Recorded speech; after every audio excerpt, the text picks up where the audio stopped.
¿Cómo les va? Muy buenas noches. Qué gusto reencontrarnos aquí en este espacio que tenemos en A24 para hablar de algo que es muy importante para todos los argentinos, de nuestra energía, de Vaca Muerta, de la energía argentina. Si yo tuviese que buscarle un título a esta editorial, como hacemos siempre en el principio de cada programa, yo les diría que vamos a empezar hablando del difícil panorama que está afrontando el sector hidrocarburífero. Vamos a hablar de YPF y de sus resultados. ¿Por qué? Porque el presidente de YPF, Guillermo Nielsen, y su equipo tuvieron que defender ante sus inversores los balances financieros de la compañía que arrojaron números realmente alarmantes y lo convierten en uno de los peores balances de los últimos 10 años.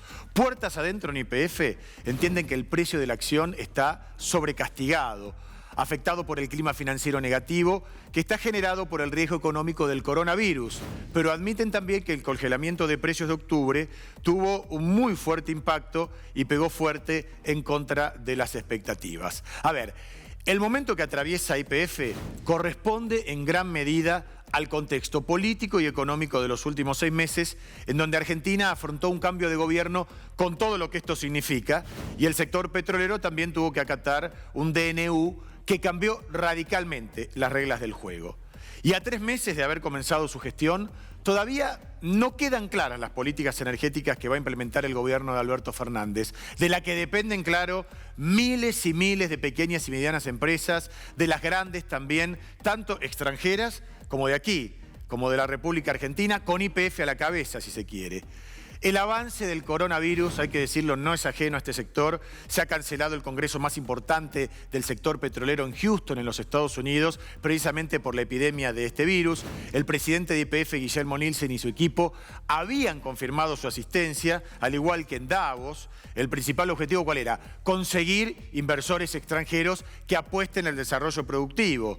Y también se postergó la conferencia Arpel 2020, que es la convención que reúne a las empresas del sector petrolero de Latinoamérica y el Caribe, y que iba a tener lugar el 15 de abril en Lima, Perú. Todo mal por ahora. ¿Por qué? Por el coronavirus, que se ha diseminado inicialmente en China, que afecta hoy a la población de más de 80 países alrededor de todo el mundo, y los países con más casos confirmados fuera de China son Corea del Sur.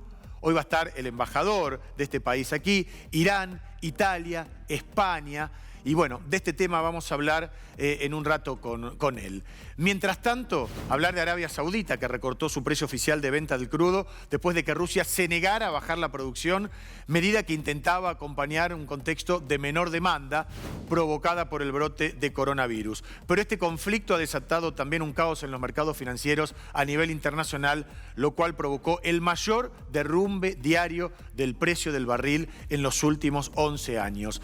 Este es el panorama que estamos hablando, y de todo esto que hemos hablado vamos a trasladárselo a nuestros invitados. Bienvenidos a Vaca Muerta, Energía Argentina. Así estamos comenzando.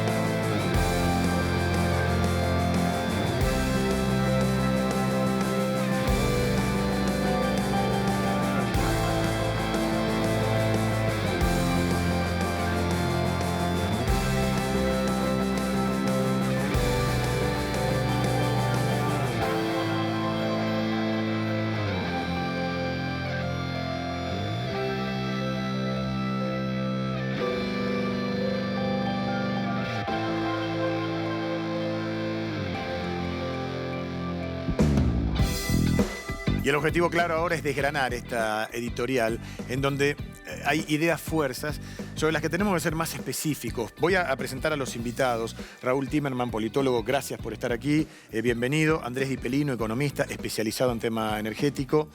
Gracias. Santiago Espaltro, también periodista especializado. A ver, yo decía...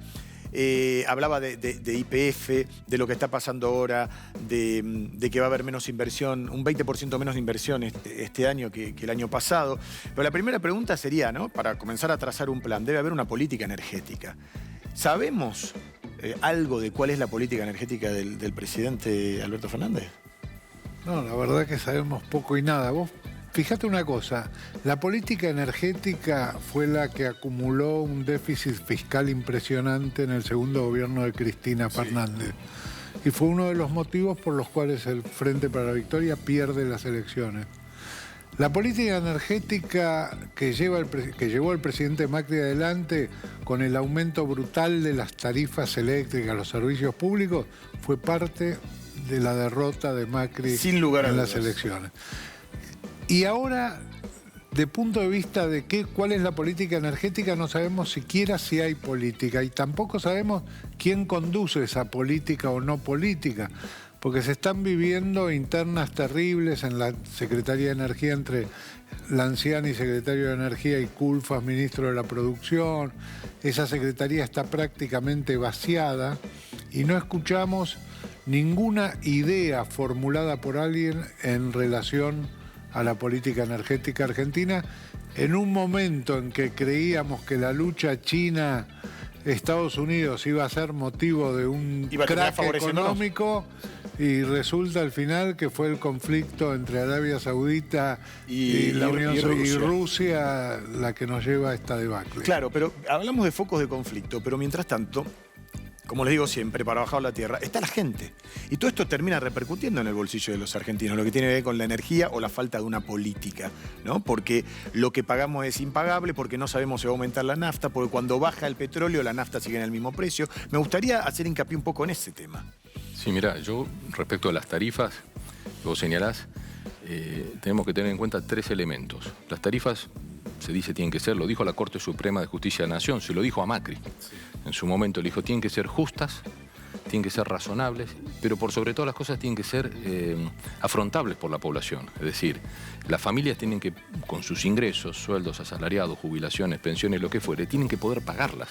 De nada sirve tener una tarifa dolarizada o una tarifa a valores primer mundo si después no se puede pagar. Entonces ahí hay un tema que casualmente, de la mano de esta nueva administración, se va a llevar adelante, que es, primeramente se tomó intervención de los entes reguladores con la finalidad de llevar a cabo una revisión tarifaria extraordinaria. Justamente comentábamos hace instantes, bueno, todavía no está muy en claro para dónde va a ir, pero creo que apunta en esa dirección. Punto uno, desdolarizarlas. Desdolarizarlas y ir por la vía, digamos, de unas tarifas justas, razonables y afrontables. Respecto a los combustibles, ese es otro mundo, porque en los combustibles, las naftas, ahí prevalecen criterios internacionales. Es decir, uno no puede estar ajeno al precio del crudo a nivel internacional. Paradójicamente, ahora tenemos un escenario donde los precios se han derrumbado y no parece ser que en este momento haya una intención de retrotraerlos, es decir, con lo cual los consumidores van a tener que seguir afrontando estos precios, pero esto tiene otras raíces y otras explicaciones. A ver, yo te iba a preguntar, ¿se podría retrotraerlo y en tal caso qué impide que los precios puedan bajar? Bueno, ahí tenemos que hablar de la renta petrolera. La renta petrolera, que sabemos que en la Argentina, un país federal, se la lleva nación, provincias, empresas y consumidores. Si vos bajás el nivel de los combustibles, deprimís las regalías hidrocarburíferas que reciben las provincias productoras. Y estas provincias, todos las conocemos, son tremendamente dependientes de los ingresos por hidrocarburos, por esas regalías, con lo cual castigaría fuertemente, digamos, los presupuestos. Por otro lado, la propia Nación hoy tiene en YPF una empresa que ha dado como se mencionaba recientemente, un fuerte quebranto, que el nuevo presidente Guillermo Nielsen está haciendo denodados esfuerzos para ver cómo la sostiene y la saca a flote. Sí. Y que por otra parte es el principal contribuyente de la AFIP. O sea, si uno mira a la AFIP, dice, ¿YPF quién es? El principal contribuyente. Claro. No me va a poder pagar ganancias porque tuvo un ejercicio con quebranto. Bueno, ¿cómo suplo esos fondos? Se habla también, se menciona la opción de barril criollo, volver a alguna fórmula de plan gas, cosas por el estilo. Bueno, lamentablemente la Argentina está quebrada, lo dijo el ministro Culfas y lo dijo el ministro Guzmán. Es decir, tenemos un tesoro quebrado. ¿Con qué recursos podría afrontar esta situación? Nadie sabe. En definitiva, es probable, respondiéndote, que consumidores tengamos que seguir de alguna manera contribuyendo a esta ecuación. ¿Santiago? Sí, dividiría en dos el tema tarifas y combustibles. En cuanto a las tarifas, coincido con Raúl, la energía fue el corazón del problema económico y del estancamiento en la última década, ya sea en el segundo gobierno de Cristina y en el gobierno de Macri. en el segundo gobierno de Cristina por cómo se dispararon los subsidios, en el gobierno de Macri por la descoordinación de la política económica con la política monetaria. No se podía bajar la inflación subiendo tarifas, pese a que creían que sí. Bueno, el resultado estuvo en que fue una de las razones de la derrota de Macri. Ahora el riesgo también es que haya una descoordinación entre esta política económica y la política energética, que es parte de la política macro.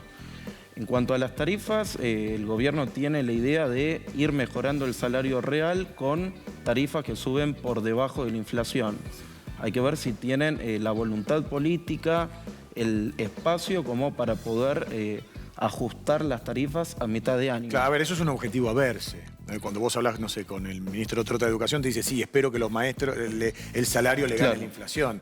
Pero después depende de otros motivos que tienen que, porque es Argentina y hay un mundo alrededor. Y está el coronavirus, ¿no? Y están todos los problemas que se suceden a partir de esto, las menores inversiones. Y está la falta de claridad también. La falta de claridad del... Y sí, pero vos fijate ¿Vos te referís que... al plan económico argentino? Sí, incluso el tema tarifario específicamente. Vos fijate que hubo declaraciones del jefe de gabinete de ministros respecto a qué pasaría con las tarifas a partir de junio, y después fueron esas mismas declaraciones corregidas por el presidente Alberto Fernández. O sea que tampoco se tiene una idea muy clara de qué se va a hacer el día que las tarifas dejen de estar congeladas. Ahora está todo relacionado con la renegociación de la deuda, porque muchos dicen, esperemos a fin de marzo, principios de abril, que el mundo mejore, que el coronavirus también vaya morigerando, y cuando Argentina logre un acuerdo, ya con la anuencia en cuanto al monto de dinero dada por el presidente Alberto Fernández, las cosas van a empezar a mejorar. ¿Ustedes creen que esto puede ocurrir? Todos deseamos que haya un acuerdo, porque la ausencia del acuerdo creo que lo único que haría es agravar el cuadro de la situación. Ahora, hoy por hoy no está claro que ese acuerdo sea plausible, sea alcanzable. Sí, yo creo que el gobierno debiera tener, y estimo que muchas de las áreas lo estarán en este momento pensando, es decir, ¿qué pasa si no se llega al acuerdo? Es decir, porque acá, como decían los colegas, vos tenés que pensar, bueno, no llegaste a un acuerdo. Bueno, ¿y qué haces con las tarifas a partir de Plan mitad? A y plan B. Tenés que tener un plan B. A ver, ¿no es supongamos... La coordinación que mencionaba aquí el periodista también, es decir, es esencial. Macri no la tuvo, la coordinación tarifaria. Hacienda, el Ministerio de Hacienda iba por un lado y los ministerios que determinaban tarifas iban por otro. Y chocaron la calecita con el tema tarifario. Bueno, ahora hay que pensar y repensar. Yo entiendo que la actual administración no va a cometer esas mismas torpezas y probablemente algunos señalan, bueno, por ahí nos sorprenda con algo nuevo.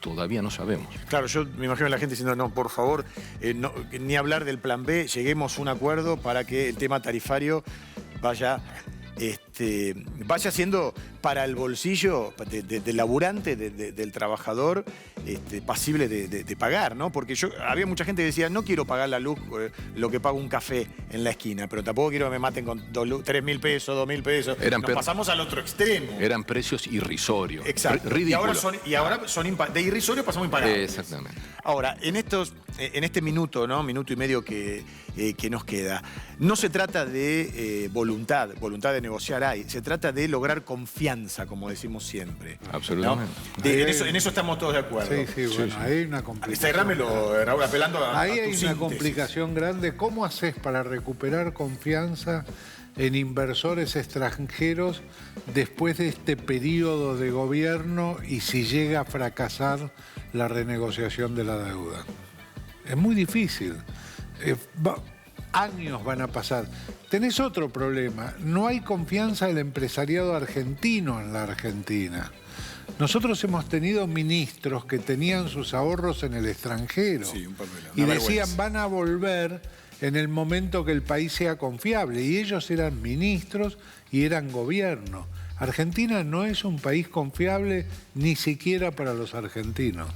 Bueno, esperemos que en los próximos meses los enunciados puedan ser más positivos y esperanzadores. Hoy nosotros hablamos de la realidad de lo que está pasando, con referencia a la energía, a vaca muerta, que yo decía, es la gran oportunidad para el mundo, pero respecto de lo que pasa en el mundo y también de la poca confianza que todavía genera Argentina, vaca muerta está ahí, a la espera. Gracias a los tres por haber venido. No, Gracias por la gracias. invitación. Bueno, lo que sigue es Melina, haciendo una apreciación global, ya que estábamos hablando de esto, de cómo el coronavirus está afectando a muchos países y, por supuesto, cómo repercute en la economía internacional. Meli. Y vamos a hablar del coronavirus, que es un tema que preocupa y mucho. No solo en China, país donde comenzó a propagarse este virus, sino que también hay 80 países que ya tienen casos comprometidos. Vamos a hablar en un momento de la lista de países con más casos comprobados de coronavirus. Esto tuvo un impacto inmediato, no solo en el aspecto social. Se han cancelado eventos masivos muy importantes alrededor del mundo. Uno de ellos, que es de vital importancia para el sector hidrocarburífero, es el CERAWeek. Se celebra todos los años en marzo en Houston, Estados Unidos, donde el presidente de YPF, Guillermo Nielsen, iba a acudir, había confirmado su asistencia para hacer lo que está intentando hacer, que es parte del plan que tiene para este 2020 YPF con este nuevo equipo a la cabeza, que es atraer inversiones extranjeras hacia la cuenca neuquina. Es compartir el proyecto del shale gas y el shale oil, que además allí en Estados Unidos conocen por el Permian, está muy en tema todo lo que tiene que ver con el desarrollo de los no convencionales y traer ese capital extranjero hacia la República Argentina. Este evento no se postergó, sino que se canceló, así que vamos a tener que esperar hasta 2021 para poder tener el CERAWeek que nos falta. Y además se canceló otro muy importante que tiene que ver más al nivel latino y países caribeños, que iba a tener lugar en abril en Montevideo, Uruguay. Ese sí se postergó, todavía no se sabe la fecha. Esto en el aspecto social, lógicamente, pero impactó de lleno en el aspecto económico, internacionalmente. Bueno, como ya sabemos, la bolsa de Wall Street se vio muy comprometida y afectó a los distintos sectores financieros. Uno de ellos tiene que ver con el petróleo. Desde la guerra del Golfo de Pérsico en 1991, que no había caído tanto el precio de barril de petróleo. Si nosotros tendríamos que hacer una lista de los países con más casos confirmados de coronavirus fuera de China, en primer lugar está Italia, que a muchos en un momento al principio les sorprendió por un tema lógicamente de distancia, pero ahí nos damos cuenta de el mundo, ¿no? Cómo nosotros viajamos y así se fue desparramando este virus que estamos intentando controlar, pero que todavía sigue. Para que tengamos noción de los números, China, que es el epicentro, como dijimos, en la ciudad de Wuhan, tiene 80.800 casos confirmados de coronavirus. Por fuera de ese país le sigue Italia en primer lugar y en segundo lugar Corea del Sur con más de 7.500 casos confirmados. Esto impacta claramente en el sector productivo y todo lo que tiene que ver con el desarrollo energético internacional.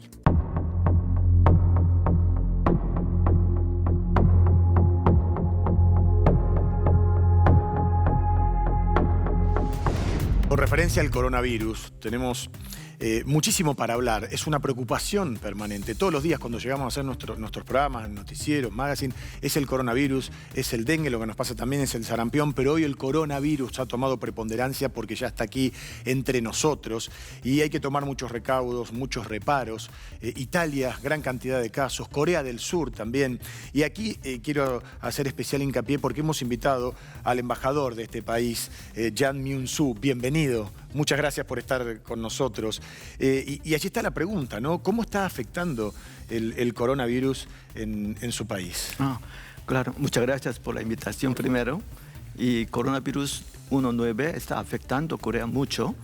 Ahora tenemos casi un poco más de 7.500 casos positivos, pero esto está enfocado a un grupo religioso en Corea. Y nuestra autoridad está haciendo todo el esfuerzo para buscar los casos positivos. El gobierno coreano está haciendo, ya ha llevado más de 210.000 pruebas.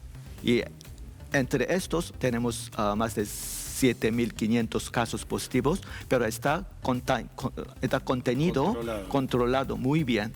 Y OMS aludió nuestros esfuerzos de gobierno de coreano para luchar contra este coronavirus 19. Esto quiere decir que a partir de lo que nació en China, en Wuhan, ustedes tomaron rápidamente los recaudos para pelear contra el coronavirus, más allá de que es un país con una gran cantidad de casos. Enseguida se tomaron las medidas pertinentes e inherentes para que esto no se propagara aún más.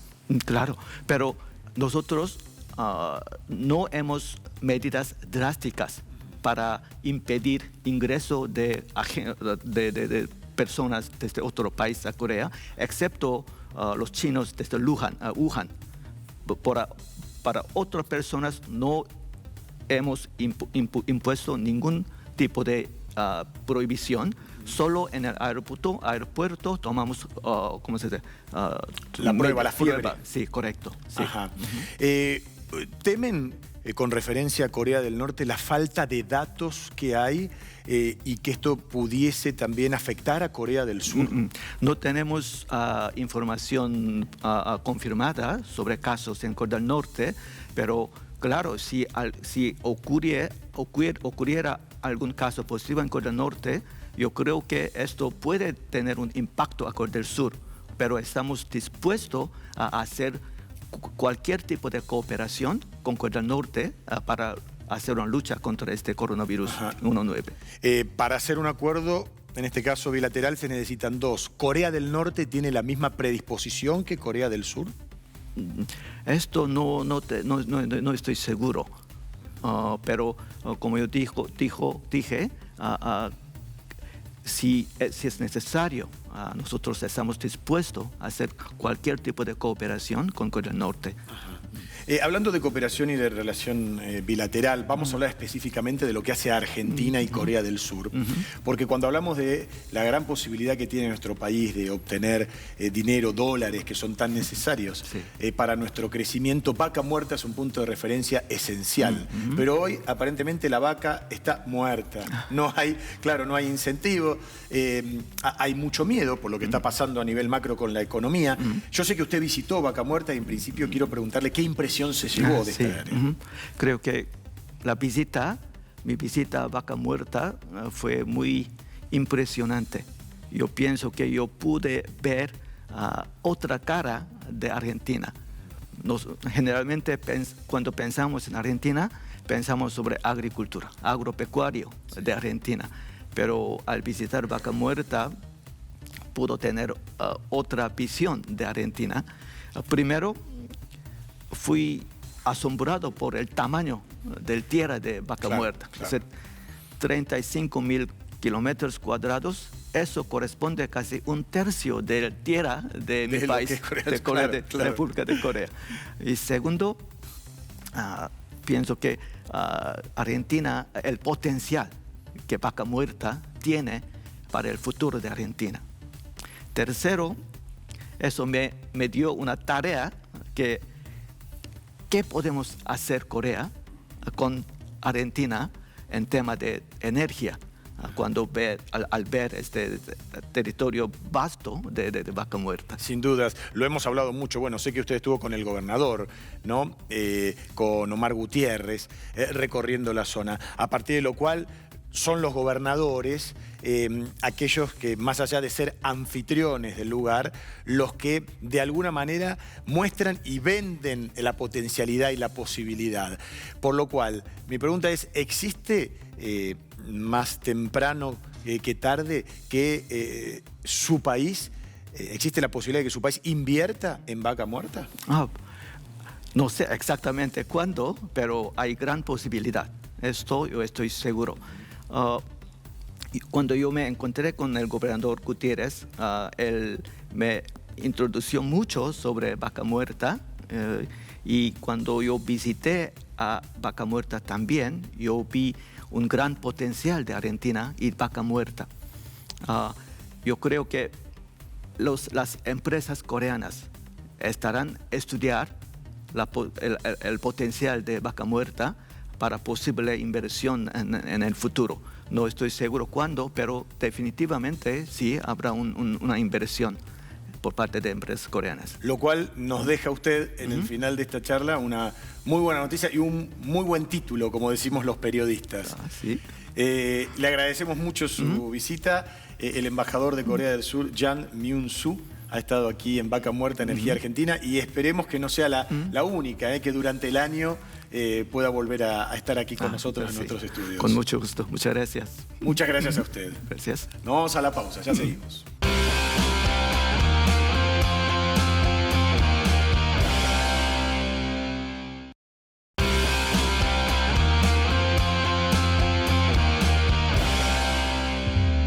Aquí estamos comenzando nuestro segundo bloque. Hablamos con el embajador de Corea del Sur en la Argentina. Nos dejó un título muy importante. Corea del Sur tiene la pretensión de invertir en Vaca Muerta. Hablaremos también de algo que creo es muy importante, que si no tenemos políticas de Estado claras, evidentemente va a ser muy difícil que lleguen estas inversiones. Pero primero tendremos que saber cuál es el plan económico y cuál es el plan energético que tiene el presidente Alberto Fernández. Quiero comunicarme ya vía Skype con Victoria Terzaghi, una experta en temas de energía. Ella está en Neuquén, escribe para el diario de Río Negro. Victoria, ¿me estás escuchando? ¿Cómo te va? Te habla Guillermo Andino. ¿Qué tal, Guillermo? Sí, te escucho muy bien. Bueno, en principio saber si coincidís con este diagnóstico, ¿no? Todos estamos esperando saber cuál es la política energética para luego ver a qué conlleva esto, sobre todo en inversiones en Vaca Muerta y en tantos otros lugares del país. Así es, la resolución de la cuestión económica nacional es la cuestión de fondo para poder arrancar con la definición de las políticas energéticas. Vos escribiste que el 2019 cerró con la incorporación de 292 pozos no convencionales, casi todos así en Vaca Muerta. Hablando de resultados, para que la gente entienda de qué estamos hablando, ¿qué significa esto para este territorio tan vasto?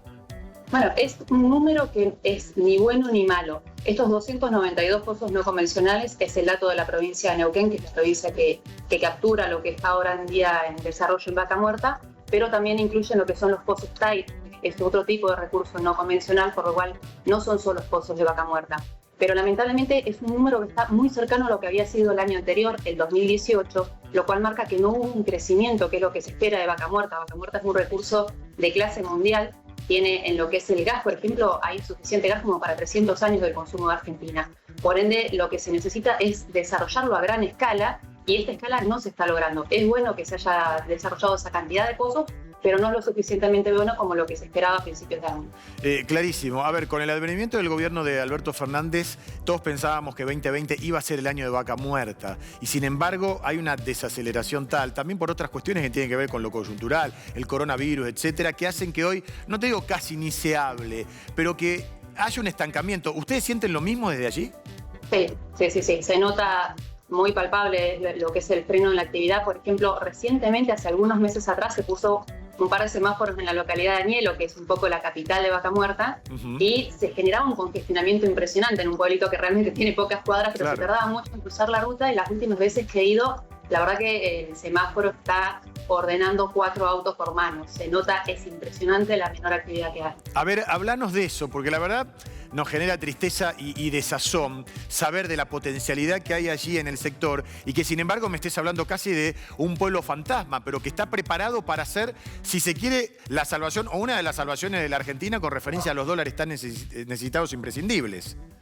Sí, lo que se está viendo desde agosto del año pasado es que las empresas aplicaron lo que ellos dicen el wait and see. Frenaron todo lo que se podía frenar, hay cosas que no se podían frenar. Si un pozo estaba a la mitad de hacérselo, se lo siguió haciendo hasta que se lo terminó, pero se frenó todo lo que se pudo, esperando a que se aclare el panorama, a ver qué pasaba después de las elecciones PASO, qué gobierno venía, y después cuando ya se definió el nuevo gobierno, a ver qué políticas tomaba, pero lamentablemente seguimos de nuevo aplazando. Ahora estamos esperando la renegociación con el FMI, se sigue esperando y esto es lo que se ve, hay una cantidad de equipos menos en actividad, son más de 13 las torres de perforación que salieron de actividad.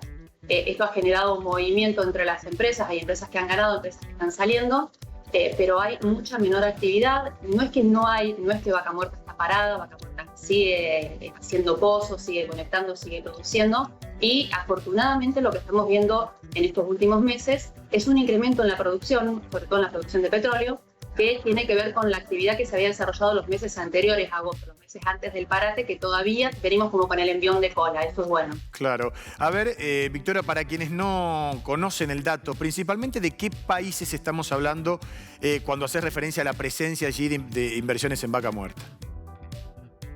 La verdad que tenemos empresas de todo el mundo. Se habla en dos circuitos distintos de empresas. Por un lado tenés lo que son las empresas productoras, la empresa nacional nuestra acá es YPF, Claro. pero después tenés empresas productoras, la anglo-holandesa Shell, bueno, obviamente la norteamericana Chevron, tenemos la norteamericana Exxon. Está entrando ahora la tercera más grande de Norteamérica, que es ConocoPhillips, que viene asociada a Wintershall, que es la empresa más grande de Alemania. También tenemos a Equinor, que es Noruega. La verdad que hay un abanico importante, no me voy a olvidar también de Petronas, que es Malaya, que bueno, ha salido, por ejemplo, de lo que son las empresas petroleras, Schlumberger, que es la originaria de Francia, hoy en día está radicada en Estados Unidos, y este es el segundo segmento en realidad de las empresas, que son las empresas de servicio, que mayoritariamente son norteamericanas, y ahí es donde se está viendo el gran movimiento en las empresas de servicio. Schlumberger, como te decía, está saliendo, está en retirada. Esto es un poco una política global de la compañía de achicar sus operaciones. Viene también como un coletazo de lo que es el shale en Estados Unidos. Y la que viene ganando muchísimo terreno es otra norteamericana, que es Halliburton. Ajá. A ver, por lo que vos decís, Victoria, la renegociación de la deuda externa podría ser un antes y un después para que eso se dispare y se multiplique geométricamente, digo, en puestos de trabajo, en inversiones, en generación de confianza, y eso es lo que están esperando. Sí, es lo que se está esperando, pero lamentablemente también depende de la coyuntura internacional, de la evolución que tenga el precio internacional del petróleo. Pero sí, la renegociación del Fondo Monetario Internacional es buena, se reduce con eso, por ejemplo, el riesgo país. Obviamente todas las inversiones, no solo las inversiones en petróleo y no solo en Vaca Muerta, podrían crecer, pero es la base para poder crecer. Y por el otro lado es también en la coyuntura internacional. Si el precio del petróleo internacional está muy bajo, no va a crecer en ningún lugar del mundo, salvo los países que tengan una ventaja geológica impresionante, como puede ser el Medio Oriente. Claro. En este concierto de países entiendo que Chile también podría ser muy importante. ¿Por qué puede ser un puente hacia el desarrollo también de Vaca Muerta, el país hermano? Bueno, pues en realidad estamos hablando muchas veces de Vaca Muerta, hablando de petróleo, pero la gran ventaja, el gran potencial de Vaca Muerta es el gas. Y ahí es donde Chile tiene un especial interés para Argentina, porque hay una cantidad de gasoductos que ya están construidos, que conectan a Argentina con Chile, en los cuales todavía hay mucho lugar para meter gas, para poder exportar gas y generar divisas. Y esto es lo que se está apostando muchísimo, a que la creciente producción, no solo de Vaca Muerta, sino en general del gas de Argentina, el gas de la cuenca neuquina, que es el 50% del país, se inyecte primero hacia Chile, luego también puede llevarse un poco al sur de Brasil, a Uruguay, y hay un proyecto que va a depender de cómo evolucione todo el mercado del gas, que es llegar a la zona de São Paulo, por ahí, al cordón industrial de Brasil, para la cual habría que hacer una inversión, pero que generaría un cúmulo, una cantidad de compra del gas argentino muy importante. Claro. Y, Victoria, en medio de este parate al que vos estás haciendo referencia, ¿qué hace la gente que avisoraba que el trabajo iba a tener mucha más constancia e iba a ir increciendo? Digo, ¿dónde están? ¿Se volvieron algunos a sus países? ¿Se quedaron viviendo en el sur argentino? Yo creo que todavía se está viendo de todo un poquito de eso.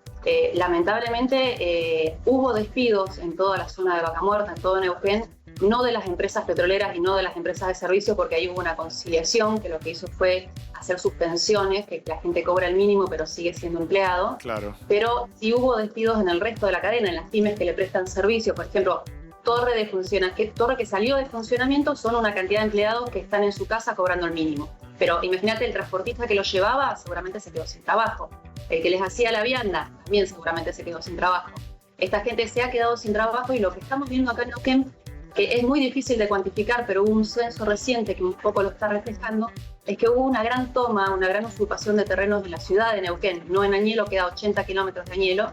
En la ciudad de Neuquén hubo una gran toma, y allí encontraron mucha gente que llevaba muy pocos meses viviendo en Neuquén y que provenían de otros puntos del país y también del extranjero. Claro.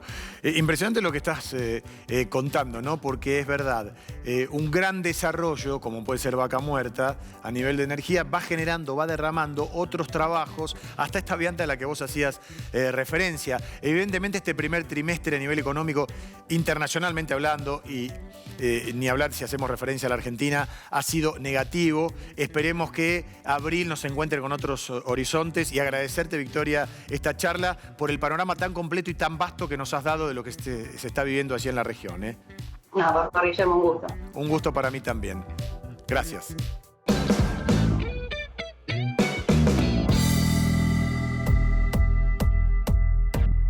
Seguimos ahora con Melina y el segmento de noticias, lo más importante que ha acontecido en esta semana.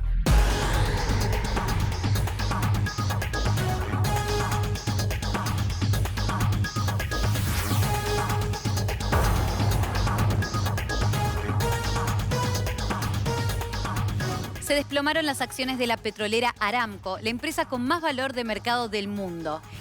El gigante petrolero saudí tuvo por segunda jornada consecutiva el desplome en un 10% de sus acciones, lo que se traduce en 320.000 millones de dólares. Arabia Saudita, el primer exportador de crudo a nivel mundial, de esta manera declaró una guerra de precios al cotizar sus barriles a los niveles más bajos de los últimos 30 años. Desde la Guerra del Golfo en 1991, que no se registraban valores tan bajos del barril de crudo. El no acuerdo que provocó el derrumbe. Estamos hablando de la OPEP, hubo una cumbre muy importante donde acudieron no solo las potencias, hablamos de Arabia Saudita y también de Rusia. No pudieron llegar a un acuerdo y de esta manera comenzó a desplomarse el valor del crudo hasta llegar a los niveles más bajos de los últimos 30 años. En esta ocasión, a diferencia de lo que se hace habitualmente, no tuvo lugar la conferencia de prensa para emitir el comunicado. Guillermo Pereira quiere participar de un proyecto de ley de hidrocarburos para asegurar las fuentes de trabajo. El líder del gremio del petróleo y del gas quiere formar parte del proyecto de ley que enviará el gobierno de Alberto Fernández al Congreso de la Nación para estimular el sector de los hidrocarburos. Dice que gracias a la acción gremial que han hecho en los últimos tiempos se han podido evitar más de 2.000 despidos en la cuenca neuquina y es por eso de vital importancia que el gremio sea parte de la famosa nueva ley de hidrocarburos. Shell y Equinor invierten 355 millones de dólares para asociarse con YPF en Vaca Muerta. Se trata de Bandurria Sur, un área en el corazón de Vaca Muerta, que era anteriormente en un 51% de YPF y el 49% restante de Schlumberger.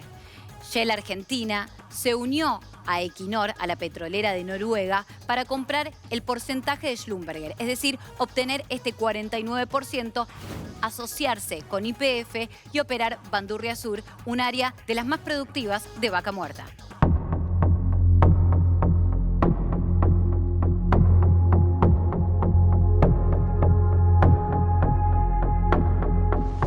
Siempre es un gusto charlar con Rosendo Fraga, analista político. Ustedes lo conocen, no necesita más presentación. Rosendo, gracias por estar aquí. No, gracias por invitarme. Bueno, a ver, hay muchas cuestiones que hacen a que este país pueda salir adelante o no. Dos de ellas tienen que ver con la economía y con la política exterior. Vamos a empezar por el tema económico, porque me parece que inexorablemente si no hay un acuerdo respecto de la deuda, la economía no se va a encauzar, pero quiero saber cuál es su opinión. A ver, yo diría que resolver la deuda es la condición necesaria, pero no es suficiente para encauzar la economía. Sin resolver el tema de la deuda no hay chance de encauzar la economía. Resolviendo el tema de la deuda tenemos posibilidad, ¿no es cierto?, de encauzar la economía. No es inexorable que lo hagamos. Con lo cual me parece que la idea del gobierno de darle prioridad a la resolución de la deuda es correcta. A ver, cuando uno habla de deuda, habla también de la asociación con otros países que te pueden dar una mano. Se lo ve a Alberto Fernández, por lo menos se lo vio en principio muy cerca de Europa, de México. ¿Está bien encaminado o qué otros países deberían formar parte de ese grupo? Yo diría que está bien, la orientación es correcta. Pero para la Argentina en estas circunstancias, Estados Unidos en el ámbito global y Brasil en el ámbito regional son los dos países clave. Estados Unidos, porque volvemos al punto anterior, para la resolución de la deuda y en particular con el Fondo Monetario, la decisión política de Estados Unidos es fundamental. Y Brasil, porque es, ¿no es cierto?, el principal país del Mercosur, en un momento en el cual Brasil, Paraguay y Uruguay tienden a abrirse más, Argentina menos. Bueno, este es el desafío. Pero Washington y Brasilia son las dos prioridades y son las dos reuniones que le faltan concretar a Alberto Fernández. Exactamente. A ver, dos reuniones que deben realizarse a partir de lo que usted dice, pero por otro lado está Cristina Fernández de Kirchner, que también construye su poder y que genera disensos hacia el interior del gobierno de Alberto Fernández. ¿Cómo está viendo usted esta dinámica de la política? Bueno, yo diría que quizás sea la cuestión número uno en la política interna, ¿no es cierto? Acá hay una situación muy singular, ¿no? Es un vicepresidente que tiene el poder de nominar el candidato a presidente y que a su vez hace el mayor aporte de votos a la coalición que ha ganado, tiene un poder político, ¿no es cierto?, muy, muy importante. Una palabra que usted dijo, construir. Y además yo creo que Cristina habla poco, pero está construyendo poder. El presidente, ese que está en la Casa Rosada, ejerce el poder, ese que habla, lo vimos en el discurso. Pero bueno, yo creo que este es un poder compartido. Esto genera, en alguna medida, ciertas, a lo mejor, dificultades, ¿no es cierto?, ciertas divergencias. Y quizás la política exterior, como usted dijo, es un punto central. Quizás podemos ver un poco a la presidenta orientándose más hacia China y a Rusia y al presidente hacia Estados Unidos y Europa. A ver, en el contexto de esto que usted está diciendo, lo que siempre sucede en cualquier charla que tenemos en este programa u otros, es que los pensamientos concurrentes son: o Alberto maneja solo este timón y genera confianza, y subrayo la palabra confianza, o nada va a ocurrir, por ejemplo, con referencia a esto que tanto nos atrae, que es inversiones en vaca muerta. Bueno, a ver, el gobierno de Alberto está cumpliendo 100 días. Y yo creo que, a ver, en mi opinión, yo creo que el crecimiento a largo plazo de la Argentina tiene básicamente 4 motores. Uno, el de la energía, donde Vaca Muerta juega un papel muy importante. Otro, el de la minería, donde claro, ya tenemos que hablar del litio, ¿no es cierto?, nuevo mineral. Yo creo, otro es el campo, que siempre ha sido, y otro es la tecnología, donde la Argentina tiene ventajas comparativas, sobre todo por la capacidad de innovación de su gente. Estos son los 4 motores. Quizás en estos 100 días el presidente puso la prioridad en la deuda y no se crearon demasiados estímulos como para que crear un clima que lleve a los inversores en estas 4 áreas a ir hacia adelante.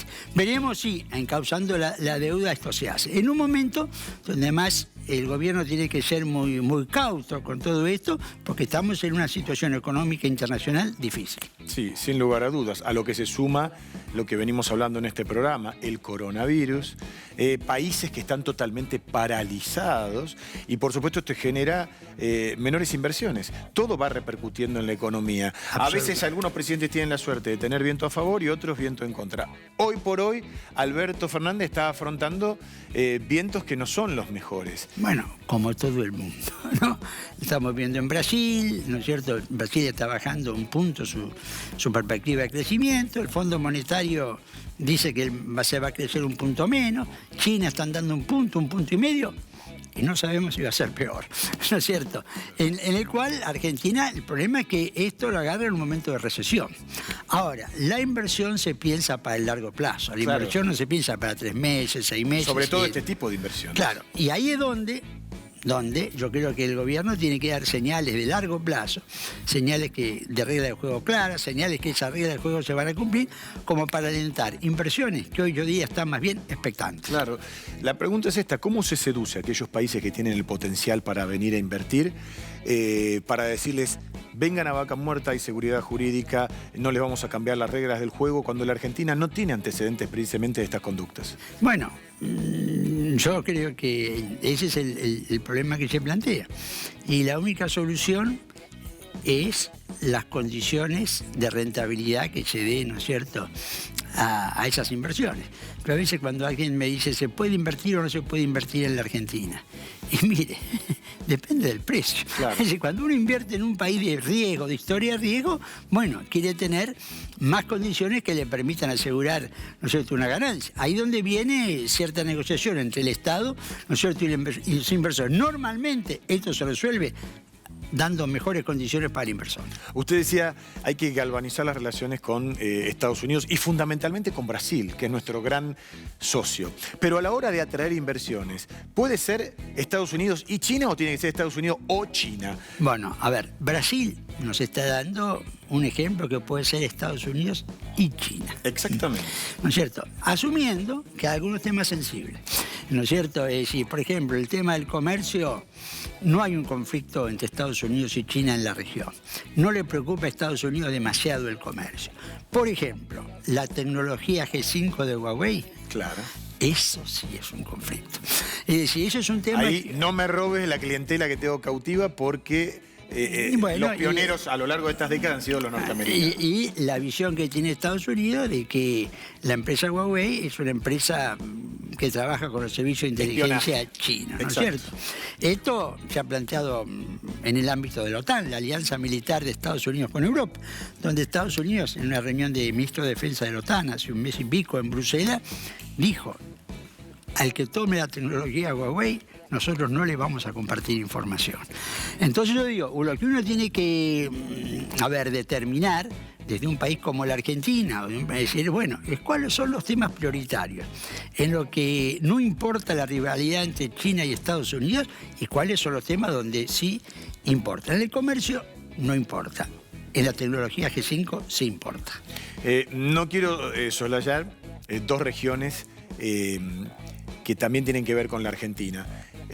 Europa, el europeísmo que destacó Alberto Fernández en su primera visita, y la región donde nosotros estamos, que compartimos con economías como la de Chile, como la de Brasil, pero también Bolivia, Venezuela. Empecemos por Europa. ¿Qué nos puede aportar? Bueno, yo creo que puede aportar primero. Y acá estamos, por eso es la importancia de la negociación Unión Europea-Mercosur. Claro. Es decir, porque, digamos, teóricamente, pero prácticamente también, Europa es un destino lógico para las exportaciones de alimentos de la región. Ahora, Europa, el problema que tiene Europa, que son 27 países hoy, ido el Reino Unido.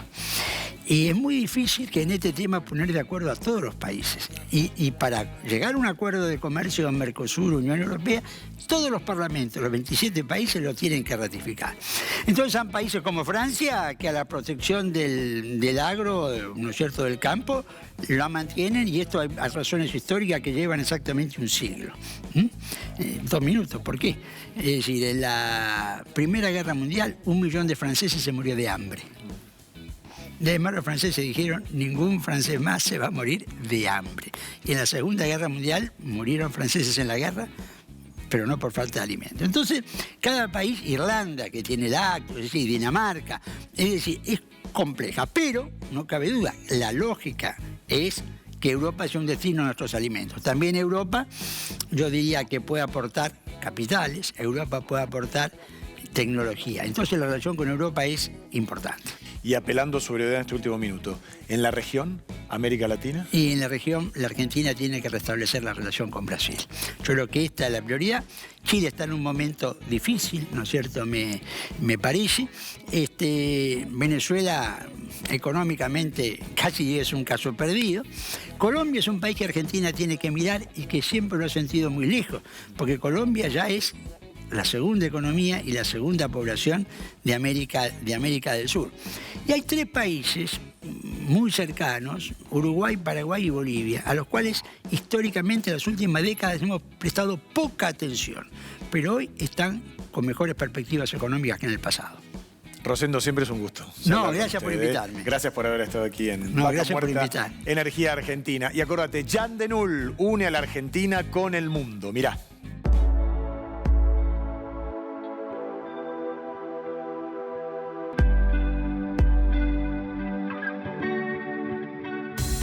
Bueno, estamos llegando al final. Qué programa completo, ¿eh? Yo les dije desde la primera emisión que todo lo que quieras enterarte respecto a las últimas novedades de Vaca Muerta y de la energía, de las energías que produce la Argentina, lo vas a tener aquí todos los domingos a partir de las 11 de la noche. Gracias una vez más por habernos acompañado. Gracias a Fontenla. Nos vemos el próximo fin de semana. Chau.